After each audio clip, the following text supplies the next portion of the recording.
What is the Pac-12 waiting for?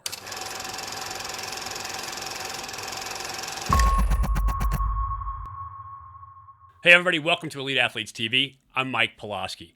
Today, I want to talk about college football once again because it's up in the air. Big Ten took a vote, they're putting it to the presidents, and nobody knows what's going on. Before we start though, if you like football content, please subscribe to the channel, make sure you ring the bell, that way you get notified every time we have new content coming out.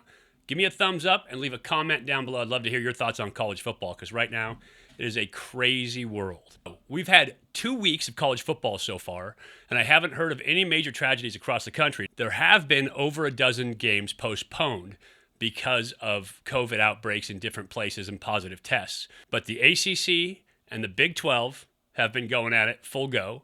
And you've also had Conference USA, the American Athletic Conference, and the Sun Belt playing as well. And so bravo to those teams for getting out there, playing, giving us some fall football this year. Yesterday, Tuesday, the Big Ten was supposed to make an announcement.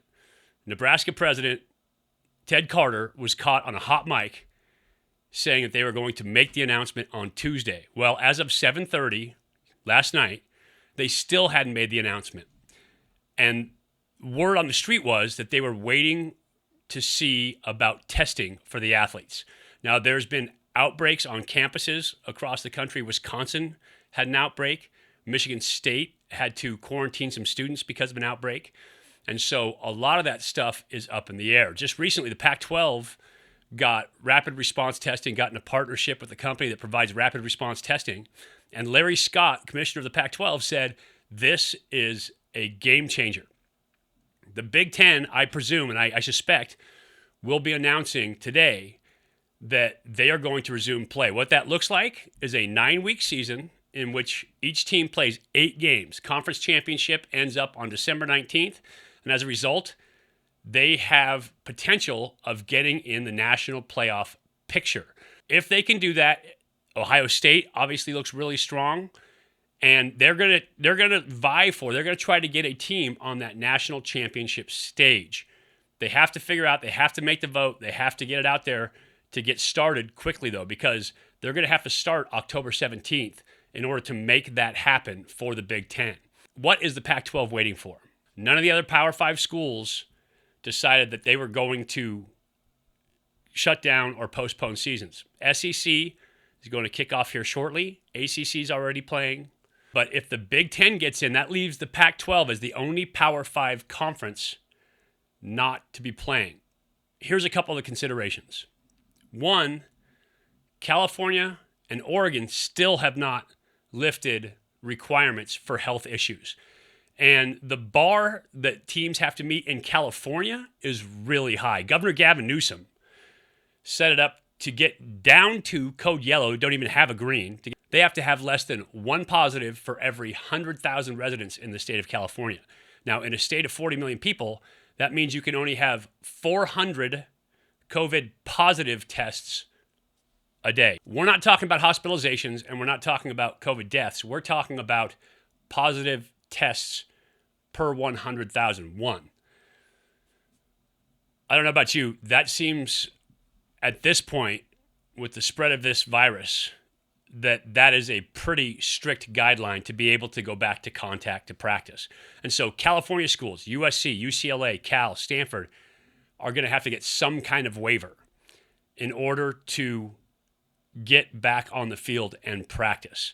Now, this may be a political football, and as of November 4th, it may all go away. Who knows? But in order for teams to get ready to play, they have to have contact practices. In order to do that in California, they're going to need to get a waiver from the state or something is going to have to change. Now, on top of that, Berkeley and Los Angeles have their own standards in place for health standards. And so they're going to have to get through local hurdles. They're going to have to get through statewide hurdles. And then they're going to have to figure out how to put a team on the field for practice with contact, playing football for at least a month. Most coaches would like 6 weeks to get this done. So as a Pac-12 analyst, I would like to see the Pac-12 happen. As we talked about, these kids are young, they're healthy, they don't have a lot of comorbidities. And so as a result, It would be great to get them out and playing just for their mental health. There's been tweets from players across the country wanting to get back and play. Cal's quarterback Chase Garbers recently tweeted out just saying, hey, let us play. I would love to see them get back out. I know as an athlete what it was like to miss out on playing football. These guys want to play. They are at a very low risk. The Big Ten's about to announce the Pac-12 is going to be the last conference out there holding out in the Power 5 conferences. They're going to have to make a decision. They're going to have to figure something out, figure out a way to get these teams back on the field.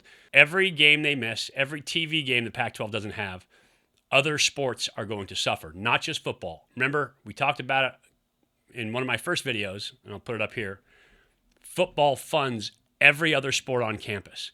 Basketball can kind of hold its own at most places, but football funds everything else. So when football doesn't play, we're talking about all the women's sports, all the Title IX issues. We're talking about the other men's sports like baseball and golf and everything else on campus is going to suffer if football can't play. So for that whole teamwork, to get it done, to keep the university up, to keep these athletic departments together, the Pac-12 has to find a way to get these athletes on the field. They have the rapid testing. They have to get some discipline on campus.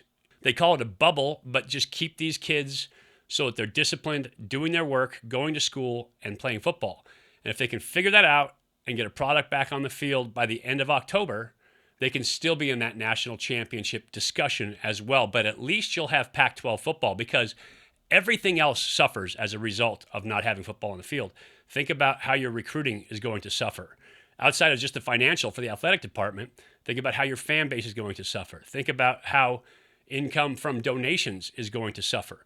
If all the other Power 5 conferences but the Pac-12 play, the Pac-12 is going to take a step back, and it's going to become less relevant than the rest of the conferences. I am not advocating for anybody to get sick, but the science shows that college athletes are at an extremely low risk of having any major complications. Last year, one of Cal's linebackers played a game after having 3 IVs and missing 2 days of practice because he had the flu.